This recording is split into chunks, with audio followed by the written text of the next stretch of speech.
اللهم صل وسلم وبارك على سيدنا محمد وعلى اله وصحبه اجمعين. يا صباح الفل، يا صباح الورد، يا صباح الياسمين، صباحكم مليان خير ورضا وامل وتفاؤل واطمئنان وراحه بال.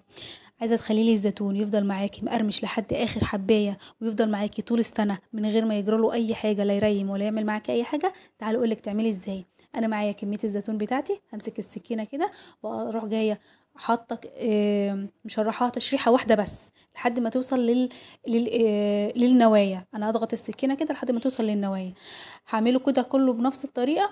بس تعالوا الاول نحط الميه بتاعتنا تغلي على البوتاجاز علشان احنا عايزينها تبرد. حطينا بقى كميه ميه مناسبه كده للزيتون بتاعنا ونسيبه بقى يغلي. وتعالوا نرجع بقى للزيتون بتاعنا لحد ما الميه بتاعتنا تغلي ونطفي عليها. همسك بقى زي ما قلت لكم التشريحه ديت ليه؟ علشان الزيتون بتاعي يتخلل والميه بتاعتي تدخل في من جوه. هروح بقى اغسله وهسيبه يتصفى. ومعايا نص كيلو من الجزر. طبعا بقى كميه الجزر على قد كميه الزيتون. انا معايا 6 كيلو زيتون، حلو عليهم قوي نص كيلو جزر. وطبعا مخلل زيتون يعني في فلفل وليمون، لازم الحاجات دي اساسيه. هنبشر بقى الجزر بتاعنا، لو حابه تضربيه في الكبه مفيش مشكله. هنشوف بس الميه بتاعتنا غليت، هنطفي عليها بقى ونسيبها تبرد براحتها لحد ما نخلص الزيتون بتاعنا. نرجع بقى للجزر بعد ما بشرناه كده هنركنه على جنب. ونجيب بقى الفلفل الحراق بتاعنا الاحمر. ممكن تحطي فلفل اخضر عادي، بس الاحمر ده بيديكي لون حلو قوي في المخلل. همسكه بقى احطه في الكبه. هشيل بس العنقود بتاعه اللي هي الحته الخضراء ديت بس، واسيبه كله كده بالقشر بالبذر بتاعه. هضربه كله في الكبه. مش هحط عليه اي حاجه خالص، هو بس كده لوحده. هضربه ضربتين في الكبه لحد ما يبقى معايا مفروم. هجيب بقى معايا الصينيه بتاعتي وانزل عليها بالزيتون اللي لسه اللي اتصفى كويس من الميه. وهبتدي احط عليه الخلطه بتاعتنا اللي هتخلي الزيتون بتاعنا جبار. اول حاجه كده حطينا نص كميه الجزر. طبعا على كل 3 كيلو هنحط نص كميه من الخلطه بتاعتي، النص بالظبط.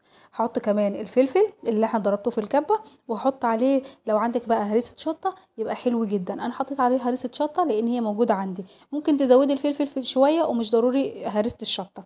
وهحط عليه كمان الملح. لكل كيلو ملح في الخلطة دي، لكل كيلو زيتون في الخلطة دي معلقة واحدة بس من اللي هي معلقة الأكل ملح. وكمان كوباية إلا ربع من الخل. دي هتخلي معاكي الخلطة جبارة. يعني أنا حطيت على ال3 كيلو ربع كوباية إلا ربع من الخل. حطيت ال3 معالق ملح. واحط بقى هجيب بس بقية الزيتون بتاعي واحط عليه نفس اللي أنا حطيته هنا هحطه هنا.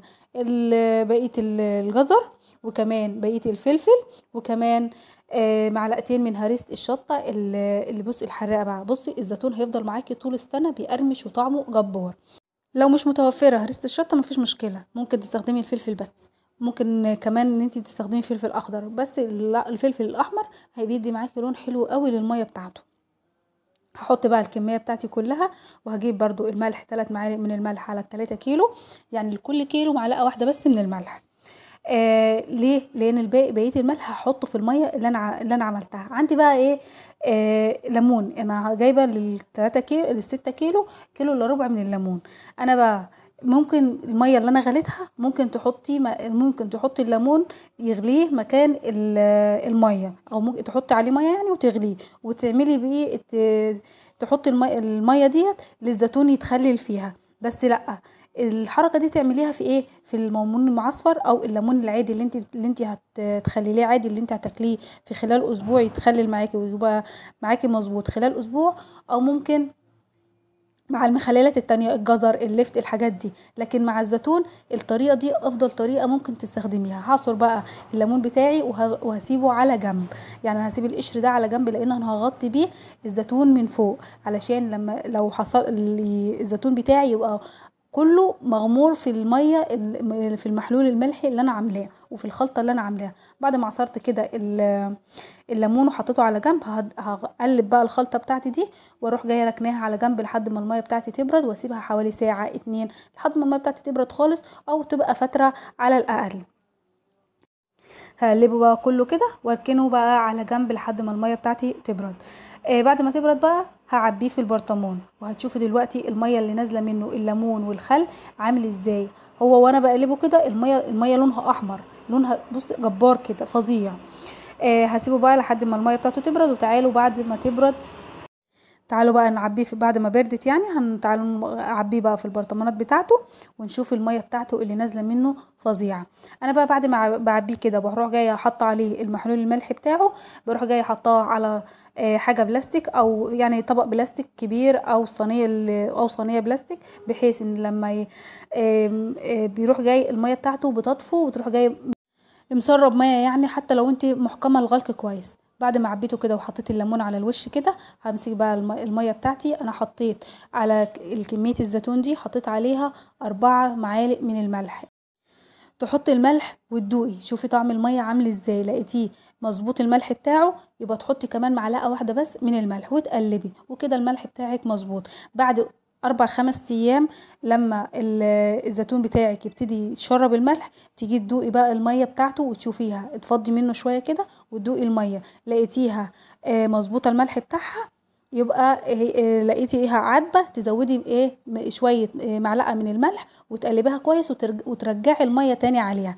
لو لقيتيها حادقه تغلي شويه ميه وتزودي وتنقصي الميه بتاعت اللي انت حطاها على الزيتون وتزودي ميه من اللي انت غليتيها ديت، بس بعد ما تبرد برضو. هامله بقى البرطمان بتاعي كويس كده، بس هسيب شويه كده من غير انا لقيت مليت البرطمان على الاخر، فافتكرت ان انا لسه ما حطيتش الزيت، ففضيت شويه كده صغيرين. هحط بقى على الوش شويه زيت صغيرين، يعني تقريبا كده ربع كوبايه من الزيت.